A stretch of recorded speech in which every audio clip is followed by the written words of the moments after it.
কলকাতা ছেড়ে সোজা পাড়ি দিলাম লন্ডনে প্যারির বন্ধুর অন্নপ্রাশনে। আরে না, না, লন্ডনে যাইনি। গেছিলাম হচ্ছে বজবজের ইডেন সিটিতে। প্যারির বন্ধু মানে আমার এক বান্ধবীর মেয়ের অন্নপ্রাশনে। আমার বান্ধবী কিভাবে হলো সব তোমাদের ডিটেলসে বলবো। আগে বলো ডেকোরেশনটা কেমন হয়েছে বাইরের? ডেকোরেশনটা কিন্তু যথেষ্ট সুন্দর ছিল। এরকম ডেকোরেশন দেখলেই খালি মনে হয় প্যারির বার্থডেতে ঠিক এরকম ডেকোরেশন করব। বং ইভেন্টস করেছিল পুরো ডেকোরেশনটা। বং ইভেন্টসের কাজ আমি আগেও দেখেছি, যথেষ্ট সুন্দর। এ দেখো হলদির জন্য একটা প্ল্যাটফর্ম করা এখানে আছে। এখানেও সুন্দর করে একটা স্টেজ বানিয়েছে।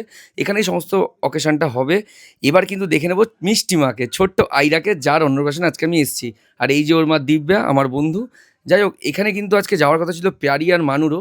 প্যারির শরীরটা একটু ঠিকঠাক ছিল না, তার জন্য যেতে পারলো না। এই দেখো মেনুতে দেখো খাবারের আইটেমের ছড়াছড়ি।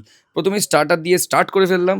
তারপরে আমি খাওয়া বন্ধ করে এবার দেখতে বসে পড়লাম ছোট্ট মা মিষ্টি মা আয়রার অন্নপ্রাশনের দিকে।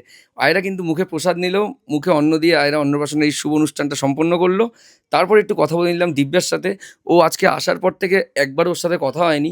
ও কিন্তু আমাকে বারবার একই কথা বলে যাচ্ছিল, প্যারি আর মানু কেন এলো না। যাই হোক, এবার বলি আলাপ কী হবে।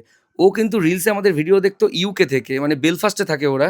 সেখান থেকে আমাদের ভিডিও দেখতো, সেখান থেকে ভায়া মেসেঞ্জার আলাপ, সেখান থেকে বন্ধুত্ব। এটা হলো দিব্যার হাজব্যান্ড, যার সাথে প্রথমবার আলাপ হলো।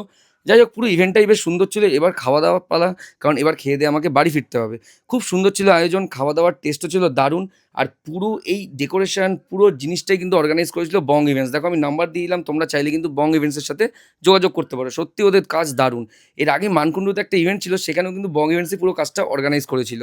দেখো ডিজাইনগুলো দেখলেই বুঝতে পারবে ওদের কাজের মধ্যে একটা নতুনত্ব রয়েছে। যাই হোক, দিব্যার মেয়ে মানে মিষ্টি আইরাকে তোমাদের জানিও কেমন লাগছিল। আমার তো বেশ মিষ্টি লাগছিল, পুরো গুলুগুলু। যাই হোক, আজকের মিনি ব্লগটা এখানেই শেষ করলাম। তোমাদের সাথে দেখা হচ্ছে পরের একটা মিনি ব্লগে।